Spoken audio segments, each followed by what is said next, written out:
Combat readiness. I always like to keep at least one of my hands free. If my hand isn't free, it's something that can be used as a weapon, and I avoid conflict at all costs. But the way you stand can mean the difference between getting your ass kicked and winning a fight. Typically, even if I'm smoking a cigar, the cigar can be easily dropped. I'll keep it in my left hand. My right hand is the hand that I'm going to strike with first. That's where I'll hold my glass, because a glass can be used as a weapon, and I always stand left foot in front of right foot, just so I can't be caught off guard. If someone approaches really quickly, which is how these things always start, you're always good to throw a strike, throw the glass. Before people even come over and try to talk to girls you're with, or try to start a fight with you, people will always scout you out. They'll ask their friends, what do you think these two are doing with all those girls? Where do you think these guys are from? So when you catch them looking at you, don't stare them out. Don't put an aggressive look on your face, because that just makes them want to fight you more, especially if you're outnumbered. That's going to encourage a physical altercation.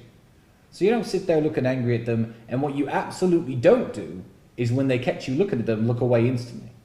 That shows cowardice. So if I'm holding my drink, typically if I catch them looking and I catch eye contact, I'll just nod at them, or I'll go like this, I'll raise my glass slightly and continue drinking. They'll typically do the same thing back, and that eases all tension. Nobody after that is going to come over and start trying to throw punches to your face. You have to set an atmosphere and set a vibe that you're friendly, but you're not to be fucked with. Now, I know I may look big and scary, and some people watching may think, oh, well, you know, it's all right for you. That's not necessarily true.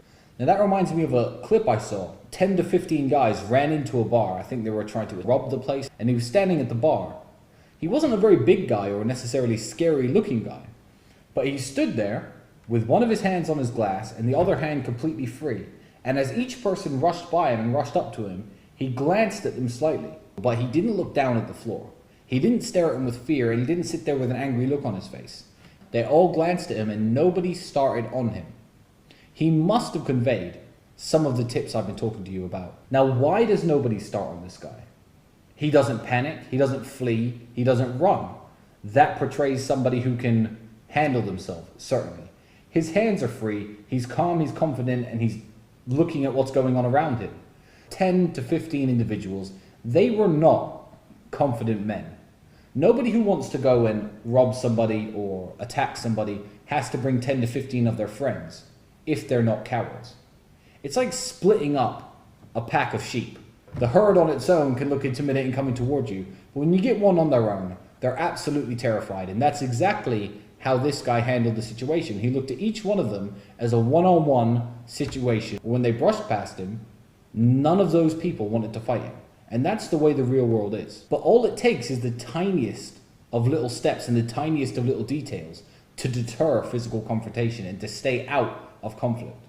The reason behind this is because most men are cowards. 99.9% of men cannot throw a punch. They can't throw a punch, they can't take a punch, and deep down, they know it.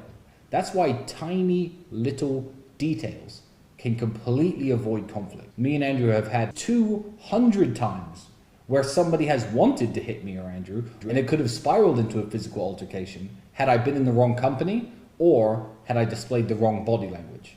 That's a massive part of conflict avoidance.